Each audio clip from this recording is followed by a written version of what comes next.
Once upon a time, there was a little engine called Edward. He lived in a shed with 5 other engines. They were all bigger than Edward and boasted about it. The driver won't choose you again, they said. He wants big, strong engines like us. Edward had not been out for a long time. He began to feel sad. Just then, the driver and fireman came along to start work. The driver looked at Edward. "Why are you sad?" he asked. "Would you like to come out today?" "Yes, please," said Edward. So the fireman lit the fire and made a nice lot of steam. Then the driver pulled the lever and Edward puffed away. He whistled. "Look at me now." The others were very cross at being left behind. Away went Edward to get some coaches. "Be careful, Edward," said the coaches. "Don't bump and bang us like the other engines do." So Edward came up to the coaches very, very gently, and the shunter fastened the coupling. "Thank you, Edward," said the coaches. "That was kind. We're glad you're taking us today." Then they went to the station where the people were waiting. Whistled Edward. "Get in quickly, please." So the people got in quickly, and Edward waited happily for the guard to blow his whistle and wave his green flag. He waited and waited. There was no whistle, no green flag. Where is that guard? Edward was getting anxious. The driver and fireman asked the station master, "Have you seen the guard?" "No," he said.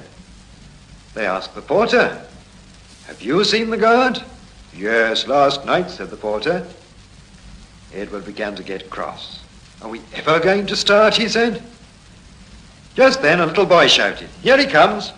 And there the guard was, running down the hill with his flags in one hand and a sandwich in the other.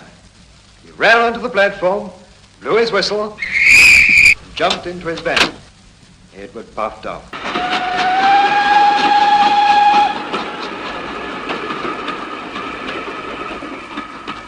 He did have a happy day. All the children ran to wave as he went past, and he met old friends at all the stations. He worked so hard that the driver promised to take him out again next day. "I'm going out again tomorrow," he told the other engines that night in the shed. "What do you think of that?" But he didn't hear what they thought, for he was so tired and happy that he fell asleep at once.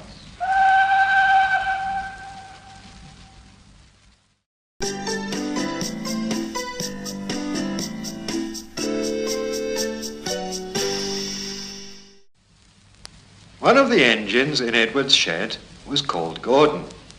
He was very big and very proud. "You watch me this afternoon, little Edward," he boasted, "as I rush through with the express. That will be a splendid sight for you."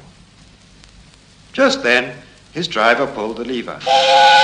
"Bye, little Edward," said Gordon as he puffed away. "Look out for me this afternoon."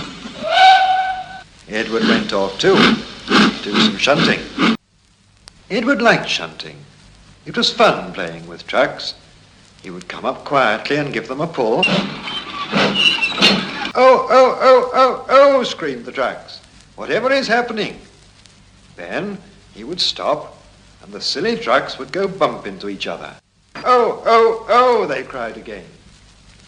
Edward pushed them until they were running nicely, and when they weren't expecting it, he would stop. One of them would be sure to run onto another line. Edward played till there were no more trucks. Then he stopped to rest. Presently, he heard a whistle. Gordon came puffing along, very slowly and very crossly.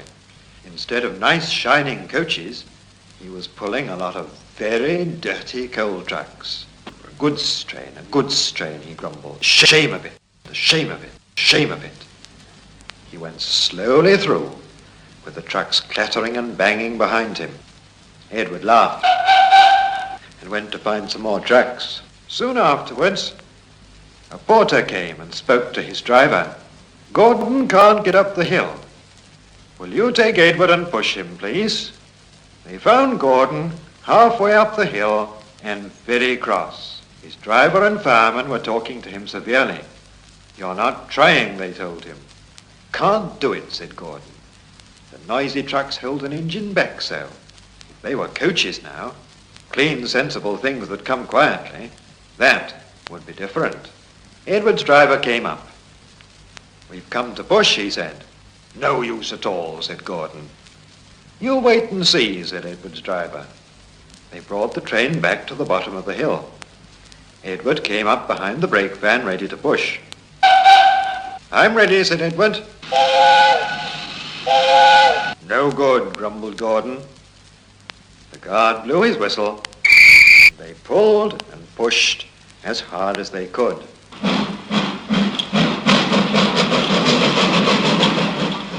"I can't do it," puffed Gordon. "I will do it," puffed Edward. "I can't do it. I will do it," they puffed together. Edward pushed and puffed and pushed as hard as ever he could. And almost before he realized it, Gordon found himself at the top of the hill. "I've done it, I've done it, I've done it, I've done it," he said proudly. He forgot all about Edward pushing behind. He didn't wait to say thank you, but ran on so fast that he passed 2 stations before his driver could make him stop. Edward had pushed so hard that when he got to the top, he was out of breath. Gordon ran on so fast that Edward was left behind. The guard waved and waved, but Edward couldn't catch up. He ran on to the next station, and there the driver and fireman said they were very pleased with him. The fireman gave him a nice long drink of water, and the driver said, "I'll get out my paint tomorrow and give you a beautiful new coat of blue with yellow stripes. Then you'll be the smartest engine in the shed."